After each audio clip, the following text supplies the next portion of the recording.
Hey guys, Gumrax here. Yes, that is my giant bear. So, today I want to talk to you about chapter 935, and we get some new information on Queen and the 9 red scabbards, so let's get into it. So, there's a lot of really funny moments throughout this entire chapter, you guys, so if you don't have it pulled up on Manga Stream or Jimini's box, highly recommend you do that so you can follow along as we go through here. So, the cover page has Smoker, and he's actually getting blown out by a bunch of little adorable mice that have fire extinguishers. It's hilarious. You guys have to see it. But jumping right into the chapter here, we actually have a new headliner, and this headliner, Solitaire, uses a smile devil fruit that is a monkey. And they're actually up in a tower, and this is the place where they are guarding the key to the Sea Prism cuffs. And we actually get to see Raizo in action yet again here. So Raizo's finally out. He's got the keys. He's jumping around. We get to see him use his nin moves. He's jumping off the walls, going through them, and he's like, this is what a ninja is. It's awesome to see. So jumping into the freeze frame that Oda left us with, this cliffhanger at the end of last chapter, we had Luffy in midair about to attack this headliner, and he follows through with this now, knocks the guy to the ground, protects Old Gramps. It's awesome to see. Old Gramps calls Luffy admirable, which we all love. We're all loving this old guy so much. But the important part here is a guy is talking in the background about how Luffy is moving around so much and how is this guy able to do this. He's got these Sea Prism stone cuffs that have been made to make it so that they can only move just a little bit with these on.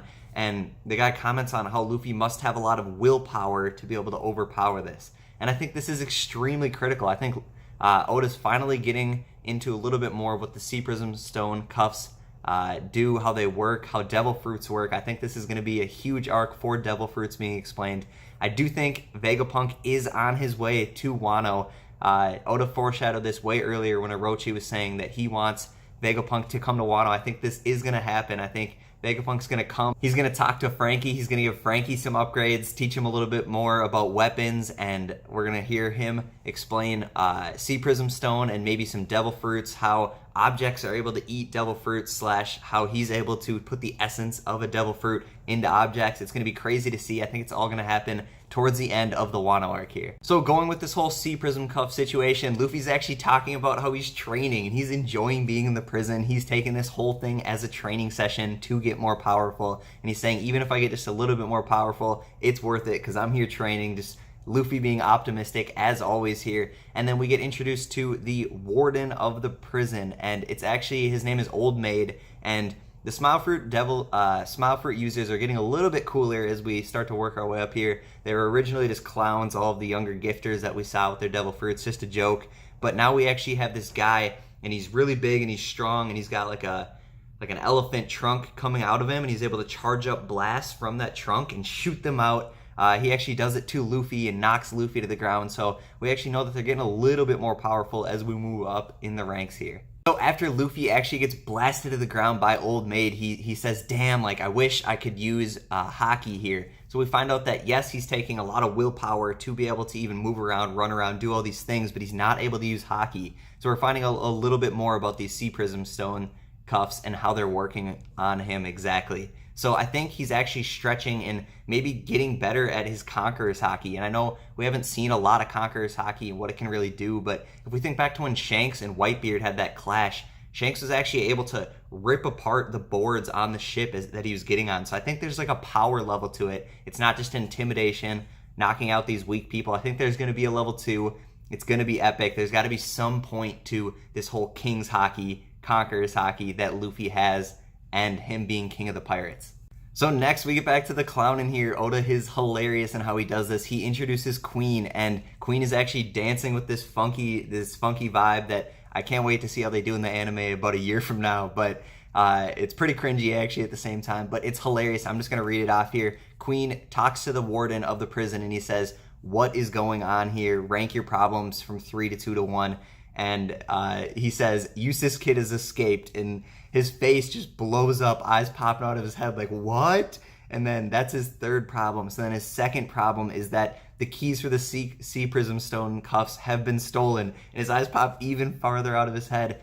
And then he says, oh, and also Straw Hat Luffy's trying to escape right now. And Queen just, it's hilarious, you guys. Gotta pull this up on Jimini's box to follow along here. So next it jumps back over to Ebisu Town, and we actually have Tonoyasu, and yes, this is this kooky character I love to talk about that Oda originally had Zoro meet, and then Zoro went to Ebisu town with this guy. And we have Frankie and Usopp and La being introduced to Toneyasu, and they're hanging out in this little town, and they're saying, oh, you know Zoro, and they're like, where is Zoro? And he's explaining to him that Zoro actually got one of his swords stolen. So Zoro's off trying to find his sword. I'm sure he's super pissed about that. I'm thinking that this could potentially be linked to Zoro losing his original sword that he got from Koshiro way back in the day, and maybe this will actually link this whole snatch thing, this whole conversation, and we might get Koshiro coming to Wano finally. I really hope we do, guys. I hope this links.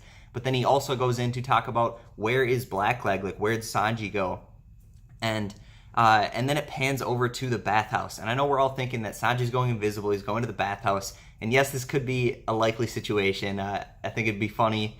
And maybe at the beginning of the next chapter, we're going to have Sanji just getting a nosebleed in the bathhouse. He thinks he's invisible, but he actually gets caught. But I think what actually might be happening here is Oda's trying to trick us a little bit. Sanji might be on his way to Udon to actually help Luffy. And this could actually be a scenario that ends up being pretty badass and might lead to this Sanji versus Queen fight that we've all been anticipating.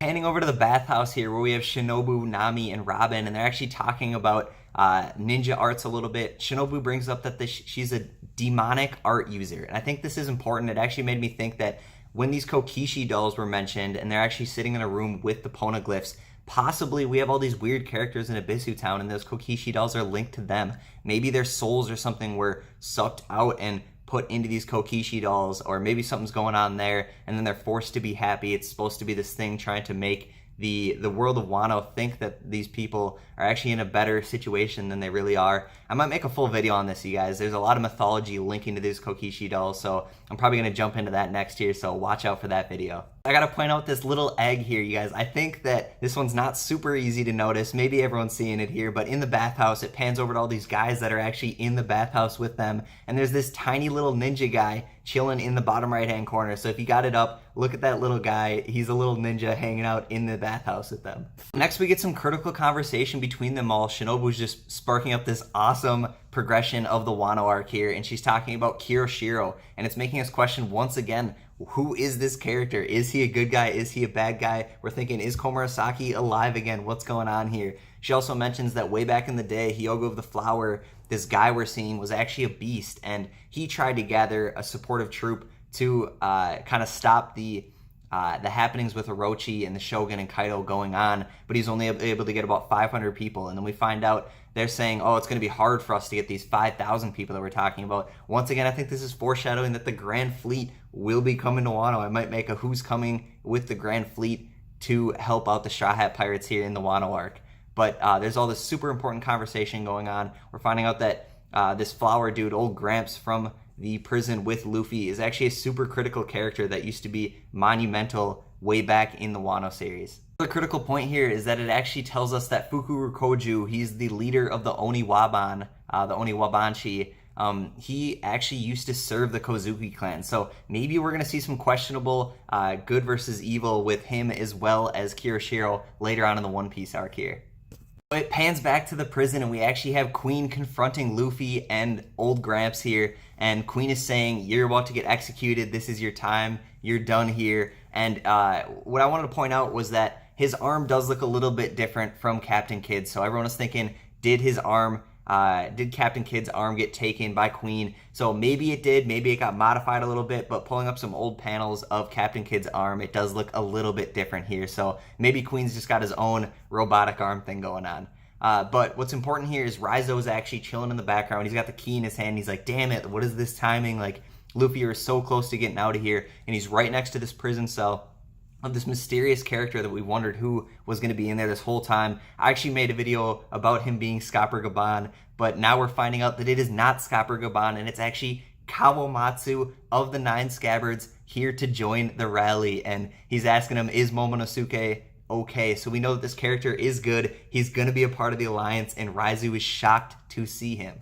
So now that we have Kawamatsu joining up, we just need Denjiro, and there are these hidden people. There's the Robin Hood-like man, the Ox 3 boys, who this is, and then there's also this killer going throughout the land. Maybe that could be Denjiro, who knows? Really excited to find out who this is and how he's going to end up meeting up. We're at least going to find out if he's good or evil, or where he is very soon here in the Wano arc as things start to get the ball rolling, as we get closer to this epic ever so giant battle that Oda promised that we would have. So what do you guys think? Do you guys want me to keep doing chapter reviews? I'd love to just review the chapter myself and then take out the key points. Should I just be doing that? Or do you guys want me to do these full chapter reviews where I walk through each page? What do you guys prefer? Please let me know. Comment down below. Smash that subscribe button. Hit the cute little bell next to it. Thank you so much, guys. Have a great day.